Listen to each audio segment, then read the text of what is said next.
Hey, it's God's Comic, Brad Stine, and today we discover that atheists believe in magic. And it's so magical, they don't even know they believe it. Want to hear more? Come on in. Atheist Cadabra.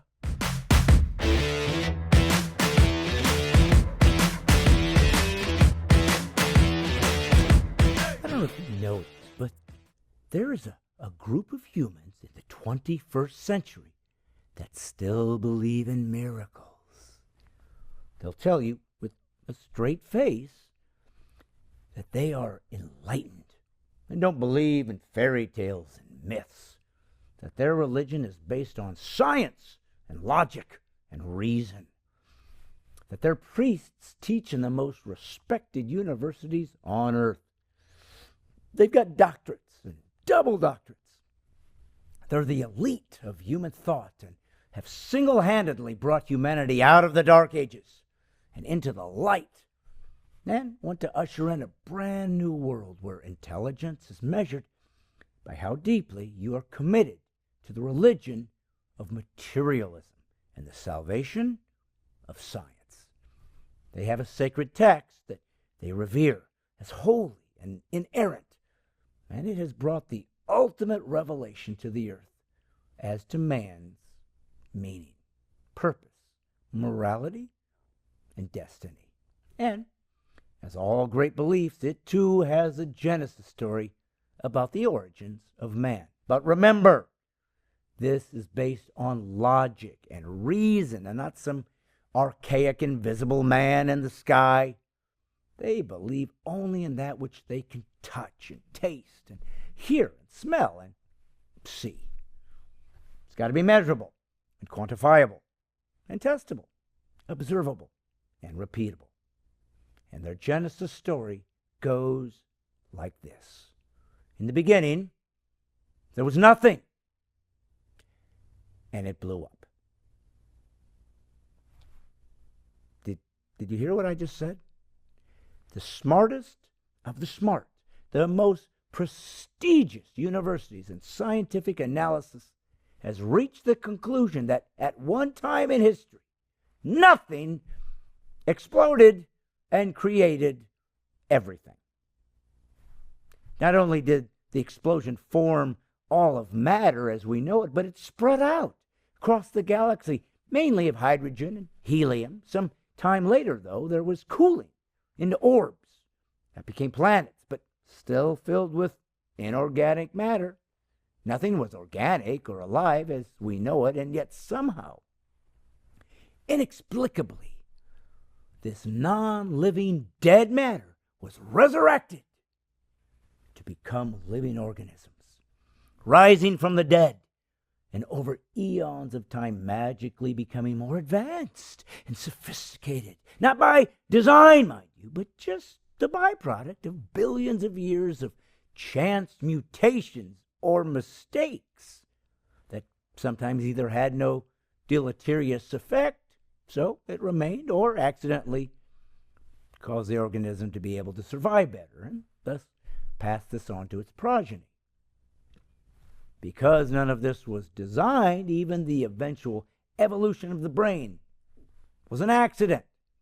There was no inductive reasoning or planning involved, just instincts that allowed the species to survive, even though it had no self-awareness it was surviving, or that it was soon to be stopping in surviving, in death. Didn't know any of this. Didn't dread death because it couldn't conceptualize it. Now, I'm summarizing, of course, and I don't pretend to be an expert on neo-Darwinistic theory, and yet what I have described is pretty much what the materialist believes. Everything that has gotten us this far to be able to analyze our existence was an accident. It didn't have to happen, just did. But because nothing was designed, then everything is trapped in the matrix, so to speak. No one designed us, nothing was planned, but instead simply plods on without hesitation and without an end game.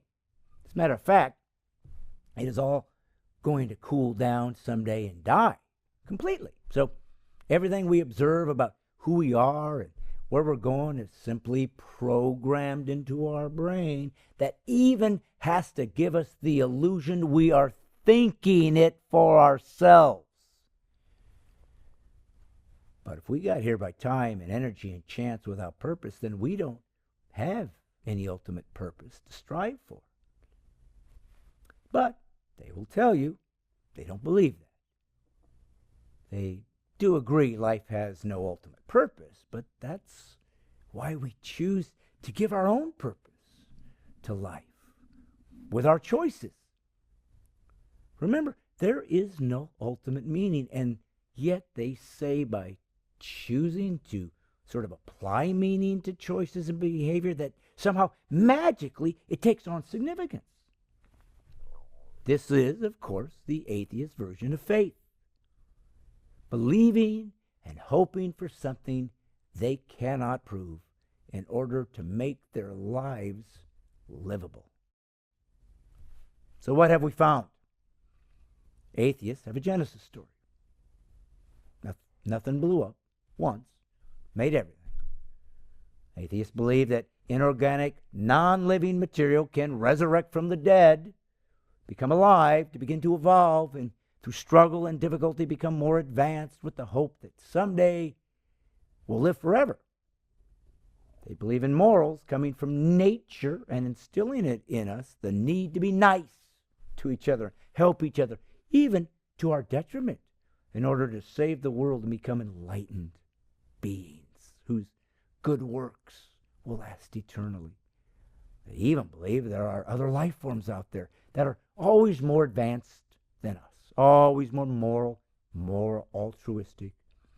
And they'll come here someday to teach us how to become saved from ourselves through their superior knowledge, wisdom, and gifts to us, where someday mankind will lie down with the lion and the lamb, and all will be redeemed.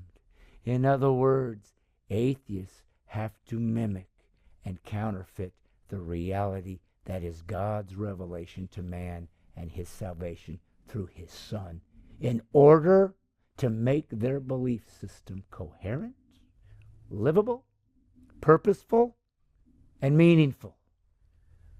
Atheism is simply the religion of the proud who refuse to acknowledge their Creator, but manage to craft their own idols out of fantasy and wishful thinking, all the while attacking and demeaning Christians who, though not perfect, do have the one thing they long for: the actual answer to the question they have no way to answer. Why are we here? Because your Creator said so. That's why. Maybe it's time you abandon your fairy tale of atheism and join us. The water's fine. Come on in. We've been waiting for you a long time. This is God's Comic, Brad Stine. And as usual, the truth is what I'm delivering. And PC free is liberty. All right, for all of those of you who appreciate what I'm trying to do in my ministry, and it is, please subscribe to my YouTube channel, Brad Stine Has Issues.